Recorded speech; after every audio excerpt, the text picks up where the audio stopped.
অতএব নবীজি থাকতেই আর কোনো বিচার করা যাবে না। নবীজি দেখাইলেন মান আহাব্বা সুন্নতি ফাকাদ আহাব্বানি ওয়া মান আহাব্বানি কানা মাই ফিল জান্নাহ। সুবহানাল্লাহ বলবেন। রাসূলুল্লাহ বলেছেন আমার সুন্নাত যারা ভালোবাসবে সেজন্য আমি নবীকে ভালোবাসলো, আর আমি যে নবীকে যে ভালোবাসবে সে আমার সঙ্গে একত্রে জান্নাতে যাবে। নবীদের সঙ্গে জান্নাতে যাওয়ার দরকার আছে না নাই? বলেন আছে না নাই? নবীদের সমাজ গঠনে দেখেন কি জিনিস করলেন।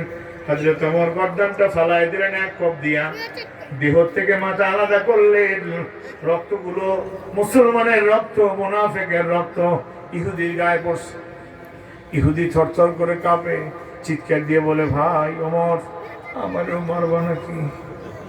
কয় না তোরে মারতাম না, তোমার মা লয়া তোমার রাসূলুল্লাহ বিচার করছেন, মাও তোমার না হইলেও তোমার নবীর বিচারই সর্বশ্রেষ্ঠ বিচার। অতএব এই মাল নিয়ে তুমি বাড়ি চলে যাও। যুবক রে, আল্লাহ রাসূল শিখাই দিয়েছেন খাঁটি ইমানদার কারা। আল্লাহ বললেন ইন্নামাল মুমিনুনা আল্লাযীনা ইযা যুকিরাল্লাহু ওয়াজিলাত কুলুবুহুম। সুবহানাল্লাহ।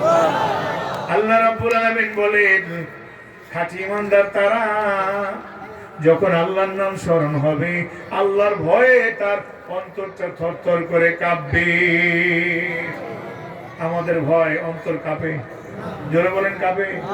হযরত ওমর কাঁদতেছে, আল্লাহ আমি যদি তোমাকে খুশি করার জন্য নিঃস্বার্থ কাজ করে থাকি তোমার দরবার থেকে ফয়সালা দিও, আর যদি আমি কোনো অন্যায় করে থাকি তাহলে আমার খুনের আসামি বানাইয়া আমার জন্য জাহান্নাম অর্ডার দিয়ে দিও।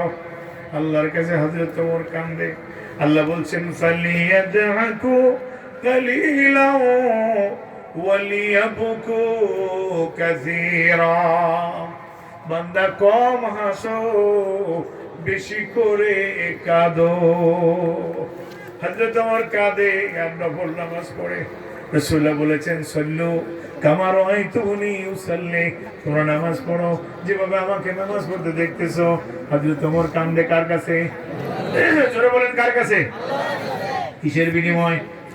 নামাজের বিনিময়। কিসের বিনিময়? আমার আল্লাহ বলছেন ওয়াস্তাঈনু বিস-সাবরি ওয়াস-সালাহ ইন্নাল্লাহা মা'আস-সাবিরিন। আল্লাহু আকবার।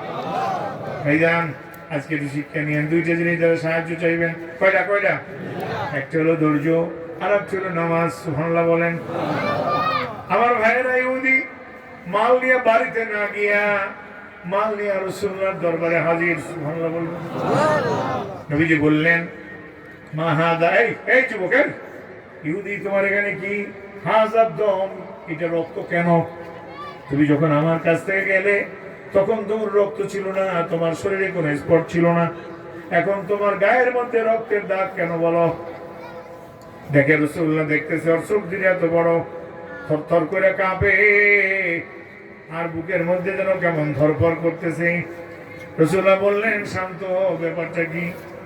বলে ভাই আপনাদের ওই যে মুসলিম ভাই কিন্তু মাল নিয়ে গেছিল ওমরের কাছে।